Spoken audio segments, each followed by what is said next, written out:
times. Everything worked but the shot. And here is Brand. 6 on the shot clock.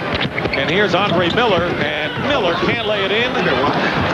Szczerbiak finally puts it in. That was nice, mainly because as Wally went up, he realized that the shot blocker was right on his shoulder, Dick, and he brought it up on the other side, using the rim to shield the defender. Mobley trying to post up against Andre Miller, and they'll call Miller for the personal foul. And a timeout with 8:30 remaining in the first half. A lot of action. Szczerbiak has 7. And Olowokandi and Pierce have 6. They're the respective leaders as the Sophs lead the Rooks by 3. The rookies in the first half 20-17. A few moments ago, Al Attles talking to his rookie team during the timeout. Some wiggle for Wally. Wally's coming around a double screen. Okay, 5 minutes high. You're coming around a double screen. Some wiggle. Some wiggle. Where I start? Yeah, you starting on the starting low and coming high. No, you start on this side, coming around a double screen. Oh yeah. Okay. A wiggle for Wally. That seems to make it work, and he's got a microphone on him now. Wally Szczerbiak, Hugh. Yeah, well, I really like what Al Attles is doing. He's trying to get everyone to be on self except the screen. And we all know Al. 11 years as a player, 14 years as a coach, and affectionately known as the Destroyer. Michael Dickerson and Mike Bibby are both in the game, both tandem in the backcourt for the Vancouver Grizzlies, and they haven't checked in now. As Steve Francis working and setting a screen is Elton Brand. And the pass inside, Raef LaFrentz has also checked in for the Sophomores, who LaFrentz there played only 12 games last year because of a torn ACL, and he has come back big this season. He is an outstanding player, Dick. He's an excellent player with his back to the basket, shoots a high percentage, can make the 3 points at over 35%, and then he's 7th in the league in block shots. So paying dividends after an injury-riddled first year. Olowokandi picking up the personal foul for the Sophomores. Here's Francis with a great crossover move. Olowokandi got a hand on it. Brand with a pump fake scores. He worked hard for it. Well, a lot of people question whether Brand would be able to shoot up over the top of the centers.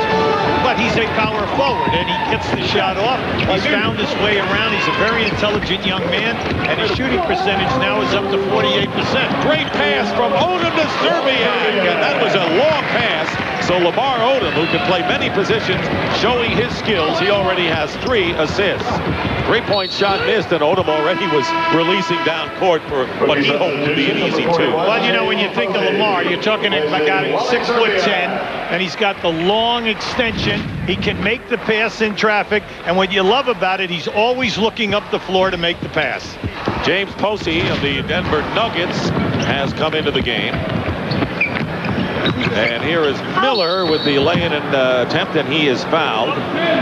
So Posey with the rookies has come in, and Bibby picking up the foul, and so Andre Miller will go to the line. Miller, of course, who played for Rick Majerus at Utah, and his mom used to take him to the Forum to see the Lakers play and said, remember, keep a good turnover ratio, watch fouls, and good team ball. Must have heard you when you were a coach.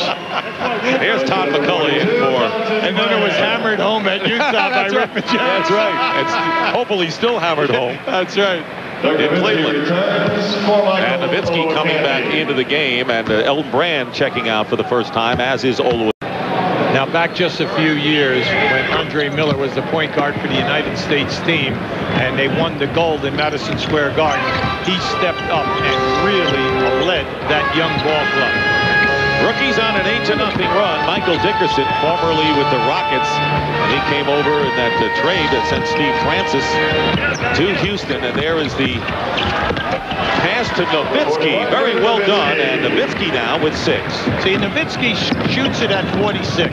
He's a 39% three-point shooter, 83 on the line. He is going to blossom into one of the prime-time shooters in this league. Odom now with another basket, and getting back to Nowitzki, he has more than doubled his scoring from 8 points to 18, and coming right back is Dickerson. So they're coming fast and furious here, and the rookies lead by 1. The Dickerson's still hot from that 40 that he laid on the Clippers on Thursday night. Still hot. Posey missed the shot, and the pass intended for LaFrentz. He saves it nicely. Paul Pierce continues to run to that same spot. Yeah, well, he's hit 2 threes. Yeah, that's his 4th shot from that same spot. I think he owns it. Here's Nowitzki with a great fake. The basket counts and a foul. What a terrific fake by the big guy from Bavaria in Germany. Well, you can see, Dick, he's a handful. Mainly because he can play with his back to the basket. He can make the 3, and he can take you off the dribble. Now, when he extends, you have to be careful because he's an excellent foul shooter. So Nowitzki, who was the 9th pick in the draft last year by the Milwaukee Bucks, and then his rights were traded to Dallas. Very pleased looking at his numbers. And coming into the game, Adrian Griffin, one of the great stories, the 25-year-old undrafted rookie who played in all kinds of leagues, had a wife and a child, had trouble earning money, and now won a job and a big factor for the Celtics. He has come into the game. And coming back, Cuttino Mobley as well. Well, he struggled down in the CBA for 3 years, and then he won the MVP, and he got a good shot this year, and he's backing it up, playing great basketball for the Celtics. McCullough, the big guy, hitting the perimeter shot. LaFrentz coming back and missing, and Posey clears with under 6 minutes to go in the first half. Francis working against Bibby, and here is Griffin from the corner. Adrian Griffin with the basket.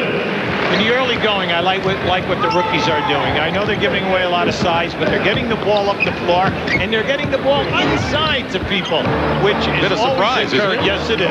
It's encouraging. And Mobley hitting from the corner, and Cuttino Mobley ties the game at 29. Bill Russell and Casey Jones, who led the USF Dons to back-to-back NCAA championships back in 1955 and 56.